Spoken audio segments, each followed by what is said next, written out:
আত্মা পুনর্জাগরণের মাস রমজান। পাঠে আমি জারিয়াত। ইন্ট্রো। সময়ের প্রবাহে আবারও আমাদের দুয়ারে কড়া নাড়ছে রহমতের মাস রমজান। এটি কেবল ক্যালেন্ডারের পাতায় একটি মাসের পরিবর্তন নয়, বরং মানুষের অন্তর্জগতে এক গভীর পরিবর্তনের আহ্বান। যান্ত্রিক জীবনের ইঁদুর দৌড়ে আমরা যখন ক্লান্ত এবং আমাদের হৃদয় যখন কঠোর হয়ে পড়ে, ঠিক তখনই রমজান আসে এক প্রশান্তির পরশ হয়ে। এটি আমাদের ব্যস্ত জীবনে নতুন করে বেঁচে থাকার অর্থ খুঁজে পাওয়ার সুযোগ করে দেয়। মূল লেখা সারসংক্ষেপ। এই নিবন্ধে লেখক ডাক্তার আবুল হাসান মোহাম্মদ সাদেক রমজানকে আত্মার পুনর্জাগরণের মাস হিসেবে উল্লেখ করেছেন। এর মূল শিক্ষাগুলো হল: সংযমী প্রকৃত শক্তি।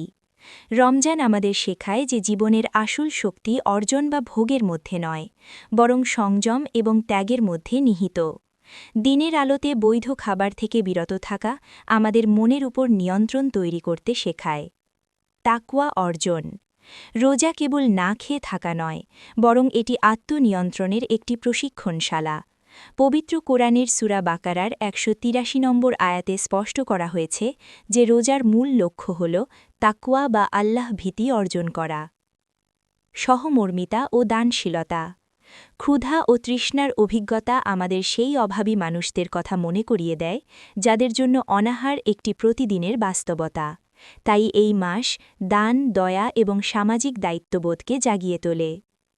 নৈতিক পরিবর্তন। রমজান মানুষের অগ্রাধিকারের তালিকা পুনর্গঠিত করে। সময়ের মূল্য, নীরবতার সৌন্দর্য এবং কৃতজ্ঞতা, এই বোধগুলো আমাদের মাঝে দৃঢ় করে। এটি আমাদের ভুল থেকে ফিরে আসার এবং সম্পর্কের টানাপোড়েন মিটিয়ে নেওয়ার এক অনন্য সুযোগ। আউট্রো। উপসংহার। রমজান কেবল একটি আনুষ্ঠানিক মাস হিসেবে পালন করা উচিত নয়, বরং একে জীবনের নতুন নৈতিক সূচনার মুহূর্ত হিসেবে গ্রহণ করা প্রয়োজন। নবী করিম সাল্লাল্লাহু আলাইহি ওয়াসাল্লামের বাণী অনুযায়ী, রমজান পেয়েও যে ব্যক্তি নিজের গুনাহ মাফ করাতে পারল না, সে সত্যিই দুর্ভাগা। তাই আসুন আমরা কেবল লৌকিকতায় নয়, বরং প্রস্তুত হৃদয়ে রমজানকে স্বাগত জানাই। রমজানের এই শিক্ষার বীজ যেন কেবল এই এক মাস নয়, বরং সারা বছর আমাদের জীবনকে আলোকিত করে। লেখাটি ভালো লাগলে একটা লাইক, শেয়ার, সাবস্ক্রাইব দিয়া যান। আমি গরিব ইনসান।